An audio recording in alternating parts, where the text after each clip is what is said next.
아이고 벌써 4시간 지났네. 이제 그만해야지.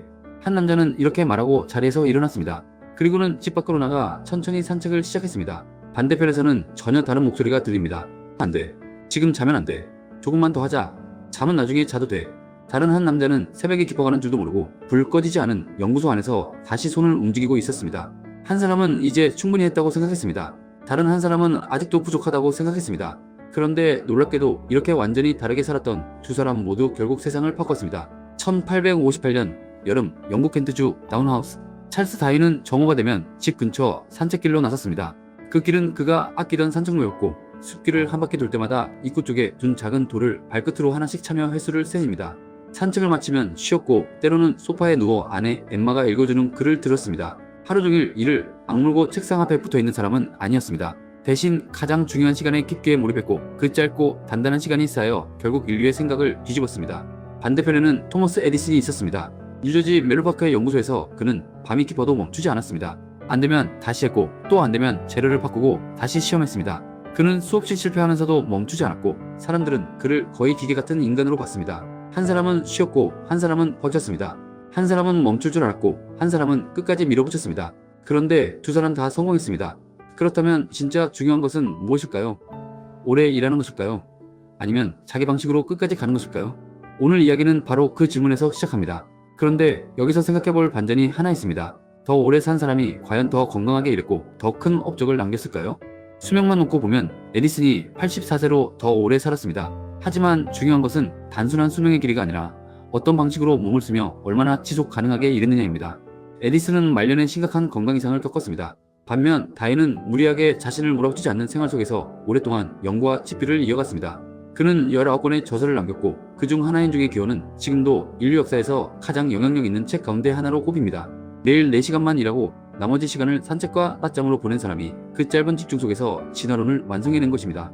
지금 이 이야기가 마음에 닿으셨다면 구독과 좋아요를 눌러주십시오. 앞으로 나올 내용이 오늘 이야기의 핵심입니다. 우리는 살면서 한 번쯤 이런 순간을 겪습니다. 지인 모임에서 누군가 우리 아이가 이번에 전교 1등 했어 라고 말하는 순간 이상하게 속이 묵직해집니다.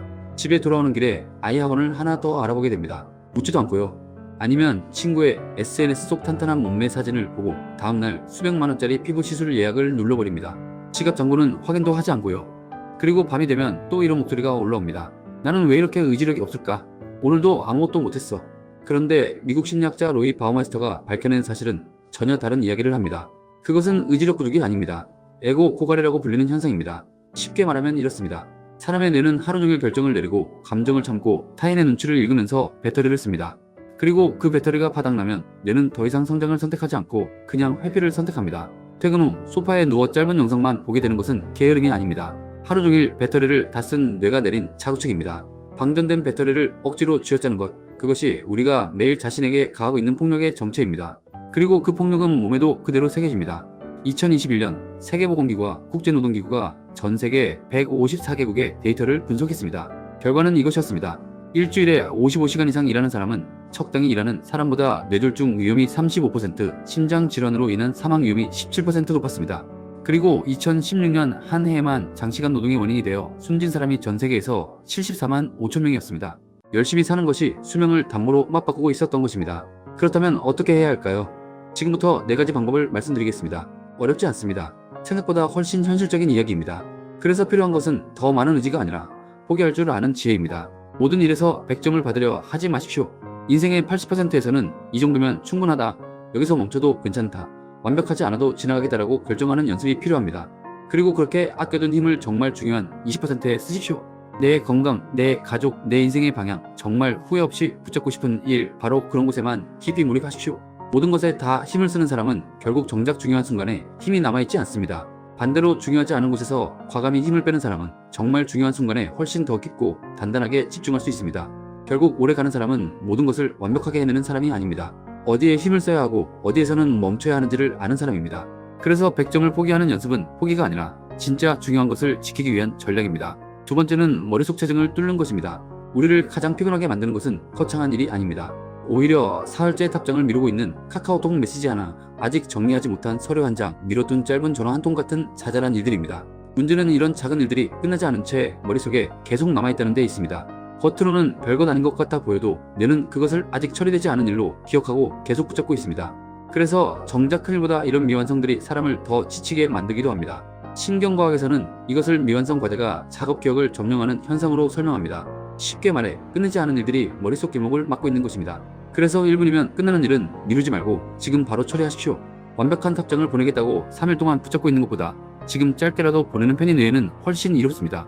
머릿속에 쌓인 작은 체증을 하나씩 뚫어주는 것, 그것이 생각보다 훨씬 큰 회복의 시작입니다.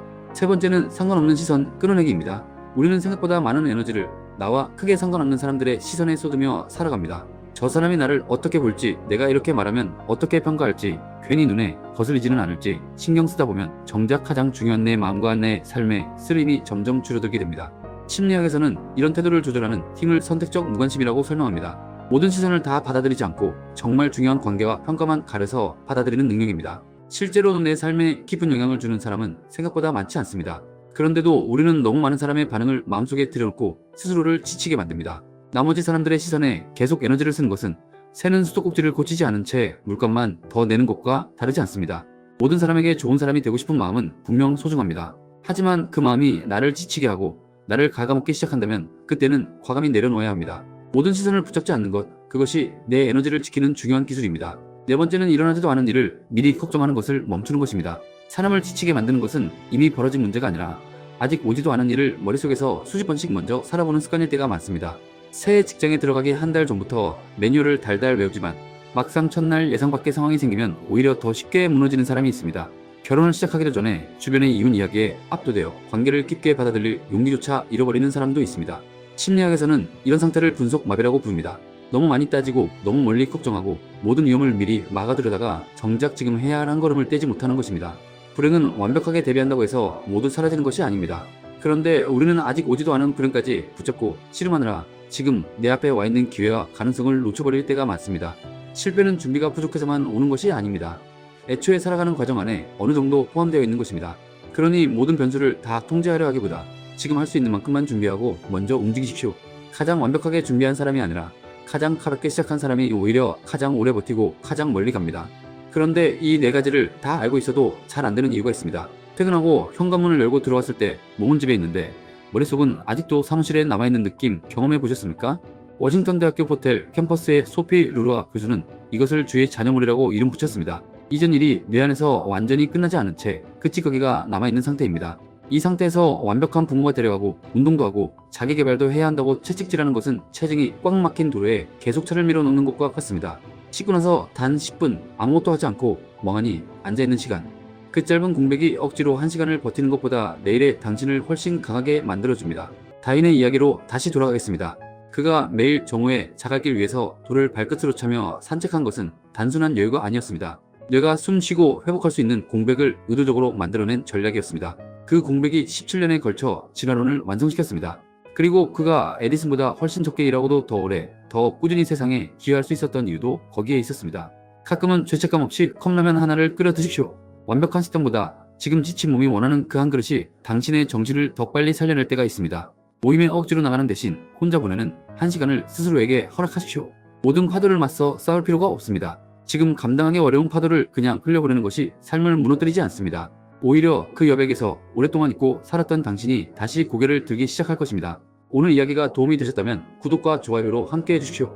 지금 여러분을 가장 무겁게 짓누르고 있는 기준이 무엇인지 댓글로 나눠주시면 감사하겠습니다.